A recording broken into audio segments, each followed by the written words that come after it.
अस्सलाम वालेकुम दोस्तों। पाकिस्तान के वज़ीर दिफ़ा ख्वाजा आसिफ ने पार्लियामेंट हाउस के बाहर एक मुख्तसर मीडिया गुफ्तगू में कहा कि तेहरान और वाशिंगटन के दरमियान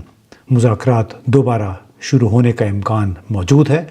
और ये कि मुज़ाकरात के ताज़ा दौर के बाद बहसीत मजमूई इत्मीनान पाया जाता है और कोई मनफी पेशरफ्त सामने नहीं आई, सिर्फ मुस्बत पेशरफ्त देखी गई है। सो इससे एक बहुत बड़ा ये इशारा है और ये बात बिल्कुल अमरीकी नायब सदर जेडी वांस के उस बयान से भी मेल खाती है कि 21 घंटे के मुज़ाकरात के दौरान एक अच्छी बात हुई और एक बुरी बात हुई। अच्छी बात ये थी कि हमने 21 घंटे तक बहुत सारे उमूर पे बड़ी जामे गुफ्तगू की और बुरी बात यह कि इस हवाले से कोई समझौता नहीं हो सका। अब ज़ाहिर है इतनी एक पेचीदा सूरत हाल थी, उसमें सिर्फ 21 घंटों में तमाम मामलात हल नहीं हो सकते थे। दोनों मुल्कों को एक फेस सेविंग हल चाहिए, एक ऐसी सूरत हाल जिसमें इन पे इल्ज़ाम न लग सके कि इन्होंने अपना कोई उसूली मौक़िफ़ पे समझौता कर लिया है। तो जेडी वांस एक ख़ुद तो बचना भी चाह रहे थे कि कोई ऐसा समझौता ना करें जिससे उनकी सदारत के लिए नामज़दगी और उनका रिकॉर्ड ख़राब हो सके। तमाम तर क्रेडिट वो डोनाल्ड ट्रंप के खाते में डालना चाहते थे। और फिर आपने डोनाल्ड ट्रंप को भी सुना होगा कि उन्होंने ईरानी जो मुज़ाकरातकार थे, वज़ीर ख़ारजा और पार्लियामेंट के स्पीकर, उनकी तारीफ़ें भी कर दी। बहसीत मजमूई उम्मीद ये करनी चाहिए कि जो 10 दिन रह गए हैं अभी फायरबंदी के ख़ात्मे में, कि इसमें ये बात इससे आगे चली जाएगी, इसमें तोसी हो जाएगी और ठोस जामे मुज़ाकरात या जामे नताइज के लिए मज़ीद बातचीत जल्द शुरू हो जाएगी, जो कि सारी दुनिया के लिए अच्छी ख़बर हो सकती है। अब भले इन मुज़ाकरात का ये कब शुरू होते हैं, इसका नतीजा क्या निकलता है, इससे एक बहुत बड़ी एक दरार पैदा हुई है जिसको शिफ्ट भी कहते हैं, रप्चर भी कहते हैं, कि ये एक महज तब्दीली नहीं है या जियोपॉलिटिकल तब्दीली नहीं है, बल्कि एक बहुत बड़ी दरार है जो पड़ गई है। और उसका सबूत ये है कि एक के बाद एक बड़ी मगरबी क़ुव्वतों के रहनुमा खामोशी से पहले और अब खुलकर डोनाल्ड ट्रंप से फ़ासला इख्तियार करते जा रहे हैं, उससे दूरी इख्तियार कर रहे हैं और गैर मामूली बातें हो रही हैं। वो गैर मामूली बातें क्या हैं कि लंदन से पेरिस, बर्लिन से मैड्रिड तक एक नया मॉडल उभरा है। वो रहनुमा जो कभी अमरीकी क़यादत वाले निज़ाम में मजबूती से जुड़े हुए थे, अब एक नई सिमत इख्तियार कर रहे हैं, नज़रिए की बजाय मजबूरी के तहत। इस तब्दीली के मरकज़ जो कि वाशिंगटन था, उसमें अब गैर यकीनी सूरत हाल आ गई है और एक फ़ैसला कुन मोड़ पे ये लोग पहुंच चुके हैं। डोनाल्ड ट्रंप के गैर मुस्तकिल मिजाजी, उनका तकब्बुर और जिस अंदाज़ में उन्होंने मज़ाक़ ख़ेज़ एक अंदाज़ इख्तियार किया कई यूरोपियन रहनुमाओं के हवाले से, उसके साथ साथ ईरान के साथ जो बढ़ती हुई कशीदगी है, जिस तरह अबनाए हुर्मुज़ को ब्लॉकेट करने का उन्होंने ऐलान किया है और बड़ा ही एक जारहाना गैर माकूल रवैया है कि ईरान के तेल की तरसील हम रोकेंगे। तो उसने अब बहसीत मजमूई, चाहे वो फ्रांसीसी सदर मैक्रों हैं, चाहे जर्मन चांसलर मेर्ट्स हैं, चाहे बरतानवी वज़ीर आज़म कीयर स्टारमर हैं, इतालवी वज़ीर आज़म मेलोनी और स्पेन के वज़ीर आज़म पेड्रो सांचेज़, इस छोटे ममालिक का मैं ज़िक्र नहीं कर रहा, लेकिन तमाम ने वो इस नतीजे पे पहुँचे हैं कि ईरान के ख़िलाफ़ अमेरिका इसराइल की जंग नाजायज़ है, जारहियत है और हम इसका हिस्सा नहीं बन सकते हैं। और इसी दौरान ये जो डोनाल्ड ट्रंप ने ऐलान किया कि हम अबनाए हुर्मुज़ के आर पार जाने वाले जो जहाज़ है उसका मुहासरा करेंगे, जहाज़ों को आने जाने नहीं देंगे। लेकिन अब ये चूँकि एक इंतहाई इक़दाम का ऐलान किया, इस पर अमल दरामद कितना कर पाता है अमेरिका, इसका भी कुछ अंदाज़ा नहीं है। लेकिन एक बात बड़ी वाज़ेह है कि अमेरिका की या डोनाल्ड ट्रंप की इन पॉलिसियों की वजह से बीजिंग यानी चीन का दारकूमत एक नया मरकज़ बन रहा है, यानी जो ग्लोबल पावर बैलेंस है, आलमी जो ताकत का तवाज़ुन है, वो वाशिंगटन से अब रफ्ता रफ्ता बीजिंग की तरफ मुंतकिल हो गया है। इस वक्त स्पेन के वज़ीर आज़म पेड्रो सांचेज़ बीजिंग पहुँचे हैं और बीजिंग में खड़े होकर चिंगवा यूनिवर्सिटी में उन्होंने तलबा और स्टूडेंट से ख़िताब करते हुए ये कहा कि वो कसीर कुतबी दुनिया यानी मल्टी लेटरल दुनिया पर यकीन रखते हैं। ये कोई नज़रिया नहीं है बल्कि हकीकत है। ये बाकायदा उन्होंने वहाँ पे ऐलान किया और कहा कि जो ज़ीरो सम गेम यानी एक जमा एक जो है ये अब ऐसा नहीं रहा है। उन्होंने ये ख़बरदार किया कि ऐसी आलमी सोच से जो कि सदियों पुरानी कासाराइयों में फंसी हुई है, हमें अब जान छुड़ानी होगी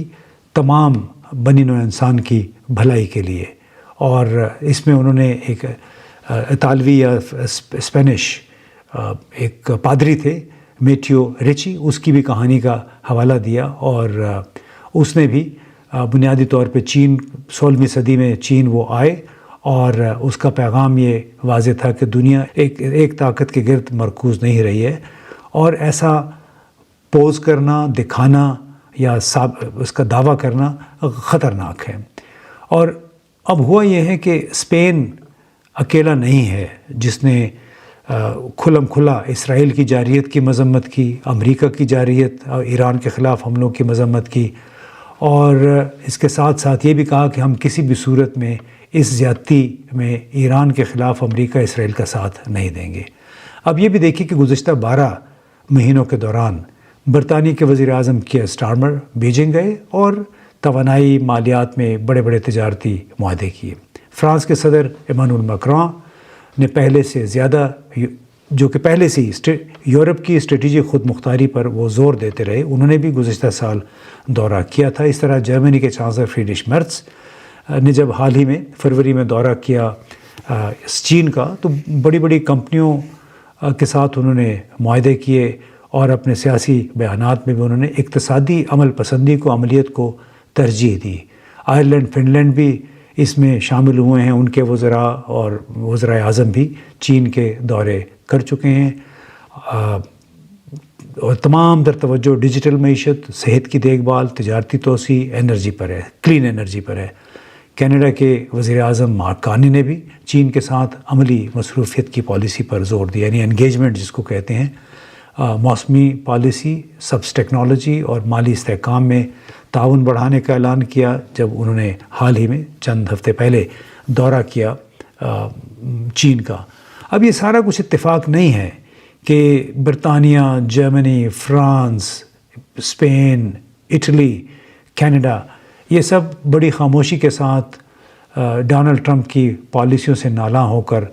एक दूसरे के बाद एक एक करके बीजिंग की यात्रा कर रहे हैं। और इस तमाम सूरत हाल में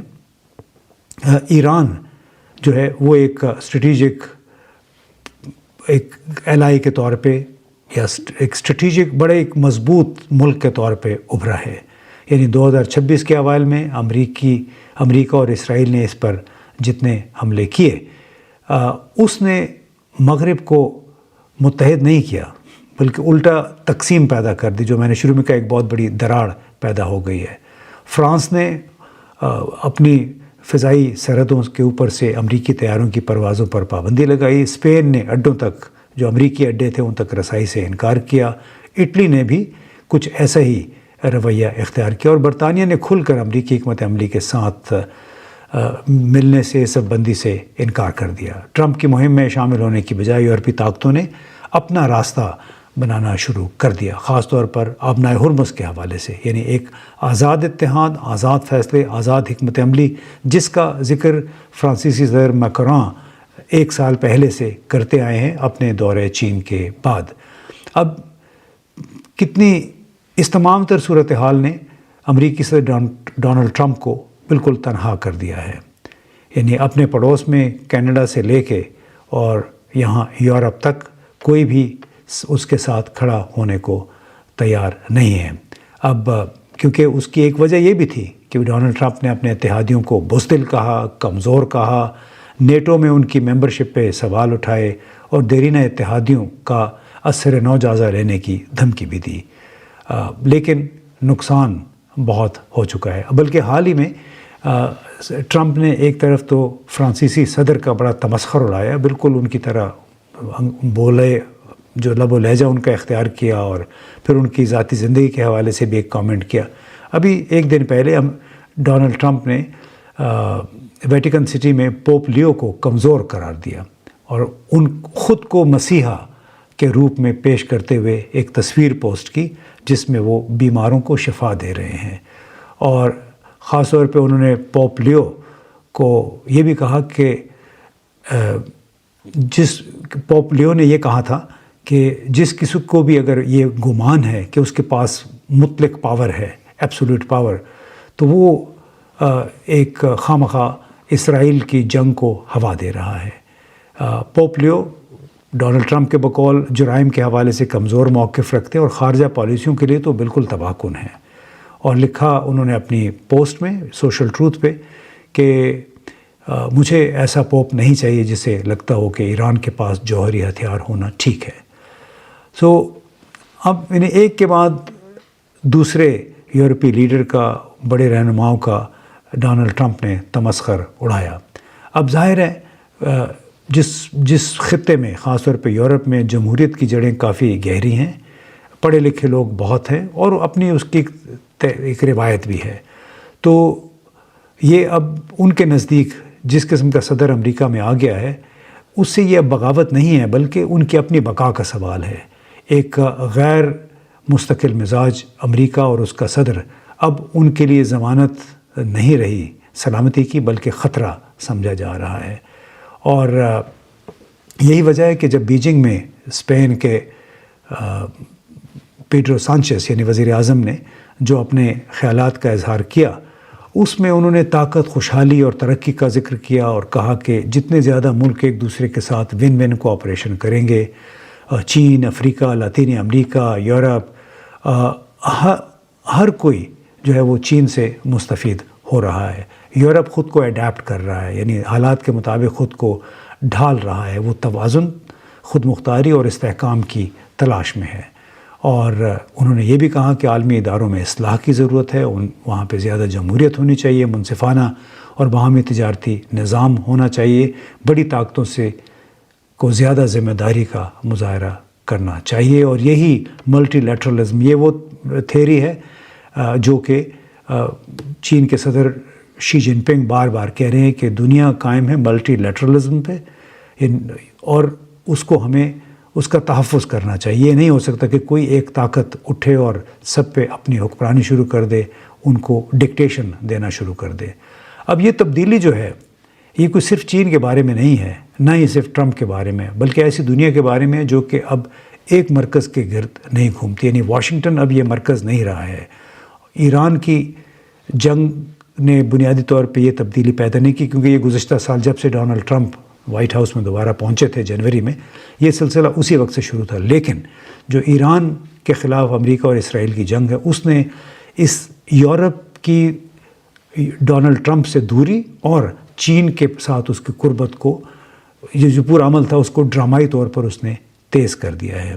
اور آج یورپ کا پیغام جو ہے بالکل واضح ہو گیا ہے کہ وہ اب اندھے ہو کر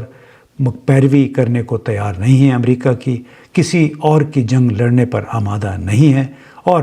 کسی غیر مستقل مزاج ساتھی پر انحصار کرنے کو بھی تیار نہیں ہے۔ ٹرمپ کے پاس اب بھی ظاہر ہے طاقت تو بہت ہے کہ ڈالر وہاں پہ چھپتے ہیں،